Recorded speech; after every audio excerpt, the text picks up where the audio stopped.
मछुआरे की कथा जो हिला कर रख देगी। क्या हमारा सामना कभी ऐसे इंसान से हुआ है जिसे देखकर हमें लगा हो कि ये तो पक्का पापी है, लेकिन क्या हो अगर वही व्यक्ति कुछ पल बाद भगवान बन जाए? जी हाँ, आज हम ऐसी ही एक रोचक कथा देखेंगे।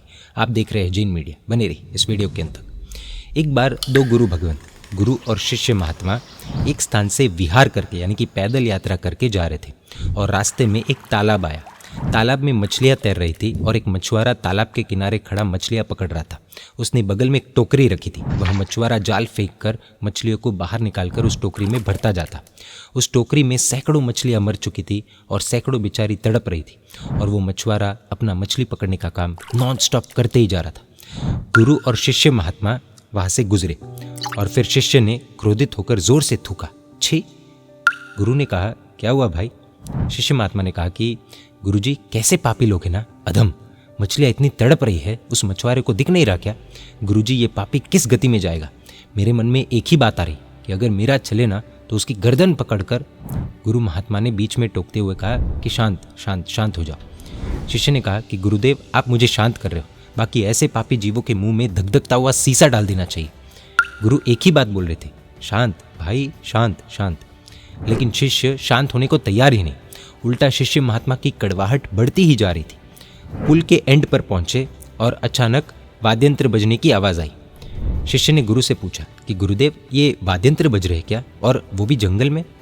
गुरु ने उत्तर दिया कि हाँ, बज रहे। शिष्य ने पूछा कि किसके लिए बज रहे? गुरु ने उत्तर दिया, देवता केवल ज्ञान महोत्सव करने जा रहे। ये गुरु महात्मा को अवधि ज्ञान था, तो पीछे देखने की जरूरत ही नहीं पड़ी कि देवता क्यों आ रहे और किस लिए आ रहे।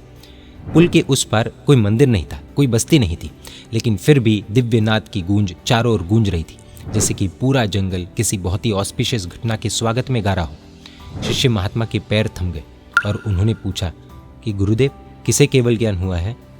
गुरु ने उत्तर दिया, उस मछुआरे को। शिष्य महात्मा शॉक हो गए और उन्होंने कहा कि लेकिन गुरुदेव, वो तो मछली मार रहा था ना? गुरु ने कहा कि हाँ, वही मछुआरे को केवल ज्ञान हुआ है। देशना सुनने जाना है, चलो हम चलते हैं। दोनों गुरु और शिष्य वापस मुड़ गए और चलने लग गए। लेकिन अब पूरा कॉन्वर्जेशन बदल गया। शिष्य महात्मा ने पूछा कि गुरुदेव, ऐसा कैसे हो सकता है?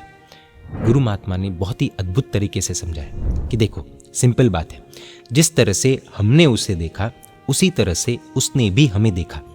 फर्क सिर्फ इतना था कि हमने उसे देखा और आपके मन में उस मछुआरे के लिए कड़वाहट जागने लगी कि ये जीव कितना पाप के मार्ग पर है। उसने हम दोनों को देखा और उसके मन में भी कड़वाहट जागने लगी, लेकिन हमारे प्रति नहीं बल्कि खुद के प्रति। वो सोचने लगा कि हे भगवान, मैं किस मार्ग पर हूँ। उसके हाथ कांपने लगे कि परिवार का पेट भरने के लिए मैं कैसे पाप कर रहा हूँ। मैं कैसा अधम जीव हूँ कि मछलियाँ मार मार कर बेहिसाब पाप का बंद कर रहा हूँ। और ये मुनि भगवंत कितने पवित्र जीव हैं, कैसे धर्म के मार्ग पर चल रहे हैं, किसी को तकलीफ नहीं देते हैं, बस सबका भला करते रहते हैं और अपनी आत्मा का कल्याण करते रहते हैं। उस मछुआरे को साधु वेश के लिए बहुत आदर भाव जागा। शिष्य महात्मा हैरानी से सुनते ही जा रहे थे। गुरु महात्मा ने आगे कहा कि देखो, हमने उसे एक उपदेश भी नहीं दिया, एक शब्द तक नहीं बोला, लेकिन उसने सिर्फ हमें देखा, इस साधु वेश को देखा, हम में साधु के दर्शन किए, हमारी चर्या देखी कि हम कितनी शांति से चल रहे हैं, हम विहार कर रहे थे। अद्भुत भाव उसके मन में जागे और इन्हीं विचारों को वो घोटता गया और क्षपक श्रेणी पर आरूढ़ होकर केवल ज्ञान यानी कि पूर्ण ज्ञान प्राप्त किया। उस मछुआरे का जाल वही रह गया, लेकिन उसके अहम का जाल टूट गया और मछुआरे ने केवल ज्ञान को प्राप्त कर लिया। अब इसीलिए देवता महोत्सव में आ रहे हैं, चलो हम भी देशना सुनने चलते हैं। नो डाउट ऐसे केसेस भरत महाराजा अथवा मरुदेवा माता जैसे बहुत रेयरली होते हैं, लेकिन इस कथा से निकलती कुछ बातें आज हम देखेंगे जो शायद हमारा जीवन भी हिला कर रख देगी। कोर्ट भी कम से कम 2-3 ट्रायल के बाद अपना जजमेंट, अपना वर्डिक्ट देती है, लेकिन हम तो एक ही क्षण में फैसला दे देते हैं कि सामने वाला व्यक्ति कितना बुरा है और उसमें कितनी बुराइयां हैं। खुद का तो हमारा ठिकाना नहीं, लेकिन कई बार ऐसा लगता है कि हमने नरक की बुकिंग का ठेका ले रखा है कि ये व्यक्ति तो पक्का नरक में जाएगा, अरे ये भाई तो पक्का नरक में सड़ेगा। नरक का रजिस्टर तो हमारे ही हाथ में हो, ऐसा हम बिहेव करते हैं। विचार करने जैसा है कि क्या हम किसी को जज करने लायक है, अधिकार है? योगसार ग्रंथ में लिखा है कि दूसरे को गिरा हुआ मानना वो हमारे पतन का सूचन है। यह कथा हमें ये लर्निंग देती है कि किसी भी जीव की यात्रा किसी भी क्षण मोक्ष की तरफ शुरू हो सकती है, हम में से कोई भी ये तय नहीं कर सकते हैं कि कौन से जीव का कब कल्याण हो जाए। शायद ऐसा भी हो सकता है कि हम यहाँ पर चर्चा करें और उस आत्मा का मोक्ष हो चुका हो। इसलिए कहते हैं कि हर आत्मा में परमात्मा के दर्शन करने चाहिए। धर्म क्रिया बिल्कुल भी गलत नहीं है। धर्म क्रिया हमें परमात्मा तक जोड़ने का काम करती है, लेकिन लक्ष्य यानी कि गोल परमात्मा से जुड़कर परमात्मा जैसा बनना है।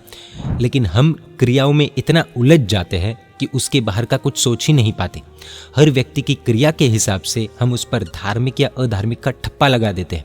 उस व्यक्ति के अंदर की विचारधारा क्या चल रही होगी ये तो हम सोच भी नहीं पाते, या फिर शायद सोचना भी नहीं चाहते।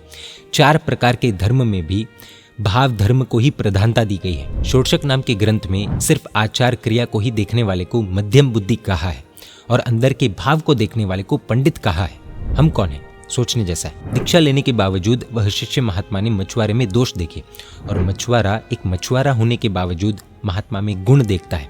परिणाम स्वरूप केवल ज्ञान की प्राप्ति वह जीव करता है। महात्मा ने दोष देखे तो उन्हें कड़वाहट की प्राप्ति हुई, मन अशांत हुआ। मछुआरे ने गुण देखे तो आत्मकल्याण हो गया। हम जो देखते हैं वैसा ही हमारा फ्यूचर होता है। हम लगभग दूसरों का ही देखते हैं, खुद का नहीं देखते। और आजकल तो अपरिपक्व व्यक्ति भी बिना कोई अभ्यास के ज्ञान बांटते फिरता है कि महात्मा को क्या करना चाहिए और क्या नहीं। एक बेसिक चीज अगर ये मछुआरे से सीखने जैसी है तो वो ये है कि खुद को देखो, खुद के अंदर झांको, क्योंकि जो खुद का देखता है वही आगे बढ़ता है। कुदरत बहुत ही खतरनाक है, नचाने में समय नहीं लगाती। जो शिष्य महात्मा मछुआरे की निंदा कर रहे थे, कोस रहे थे, धिक्कार रहे थे, वही महात्मा कुछ समय के बाद उसी जीव की देशना सुनने के लिए निकल पड़ते हैं। ये चमत्कार नहीं तो क्या है? शास्त्रों में कहा है साधुनाम दर्शनम पुण्यम। सच्चे साधु के दर्शन से भी जीवन बदल सकता है। प्रवचन या उपदेश से तो बदलता ही है, लेकिन सच्चे साधु भगवंतों की एक झलक, एक दर्शन भी आत्मा का कल्याण कर मोक्ष पहुंचा सकती है। इंग्लिश में एक बहुत ही प्रसिद्ध कहावत आती है, डोंट जज the book by its cover.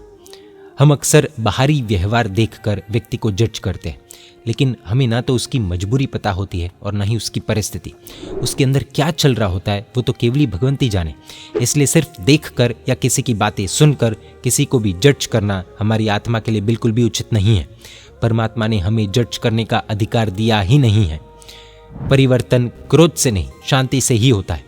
यदि महात्माओं ने क्रोध करके मछुआरे के सामने कड़वे शब्द बोल दिए होते तो शायद उस मछुआरे के भाव बिगड़ सकते थे, लेकिन महात्मा चुपचाप चलते रहे। शिष्य की कड़वाहट मछुआरे तक पहुंची नहीं थी। उन्हीं भगवंतों के इस शांत स्वभाव से मछुआरे का परिवर्तन हो गया। ये चीज़ पेरेंट्स को खास सीखने जैसी है। अगर शिशु को शांत करना है तो खुद पहले शांत होना होगा। महात्मा के दर्शन मात्र से मछुआरे का जीवन परिवर्तन हो जाता है। हमने आज तक न जाने कितने महात्माओं के कितनी ही बार दर्शन किए होंगे, लेकिन आज तक परिवर्तन अगर नहीं हुआ है तो सोचने जैसा है। आखिर इसके पीछे का कारण क्या हो सकता है? मछुआरे जितने भी विनम्र शायद हम नहीं है, यही कारण हो सकता है। हमें खुद का आंकलन करना होगा। गुरु भगवंतों की नम्रता यहाँ पर विशेष समझने जैसी है। वो गुरु और शिष्य महात्मा को जब पता चला कि मछुआरे को केवल ज्ञान हुआ है तो भी चुपचाप आगे निकल सकते थे कि किसी और केवली की देशना सुन लेंगे। अभी अभी तो इस जीव की निंदा की है, अभी अभी तो इसे धिक्कारा है। अब फिर से उसी जीव के सामने जाकर बैठना थोड़ा मुश्किल भी हो सकता है। अहंकार को किस हद तक की चोट पहुंच सकती है। लेकिन फिर भी दोनों महात्मा उन्हीं केवली की देशना सुनने के लिए यू टर्न लेते हैं। कितनी नम्रता। कई बार हम बोलते हैं कि कपड़ों में क्या रखा है, वेश में क्या रखा है, डोंट जज मी बाय व्हाट आई वेयर। इधर वेश देखकर केवल ज्ञान हो गया। वेश देखकर सामने वाले व्यक्ति के भावों में परिवर्तन होता है, मानो या न मानो। इसलिए बाल जीवों के लिए वेश का भी बहुत महत्व है। कभी कभी मौन सबसे बड़ा उपदेश होता है। गुरु भगवंतों ने कुछ नहीं कहा, सिर्फ पास से गुजरे from the point of view of मछुआरा, लेकिन उन्हीं का मौन मछुआरे के जीवन की सबसे ऊंची आवाज बन गया। मैं कुछ नहीं हूं, यह भाव सर्वज्ञ बनने की सीढ़ी बन सकता है। गुरु शिष्य को कड़वे शब्द बोलने के लिए ना बोलते रहे, पर शिष्य समझे नहीं कि क्यों। और कुदरत ने ही गुरु की बात को सच्चा प्रूव कर दिया। गुरु ज्ञानी होते हैं और उनका हर एक वचन सोचने जैसा होता है। मछुआरे ने दरअसल मुनि के दर्शन कर खुद को देखा, खुद को जज किया, और खुद को देखा तो सब कुछ पा लिया, यानी कि केवल ज्ञान को भी पा लिया। अंत में एक प्रश्न खुद के लिए खड़ा करना होगा कि क्या अब भी किसी को देखकर जज करने का तुच्छ काम हम करेंगे? जय जिनशासन, जय महावीर।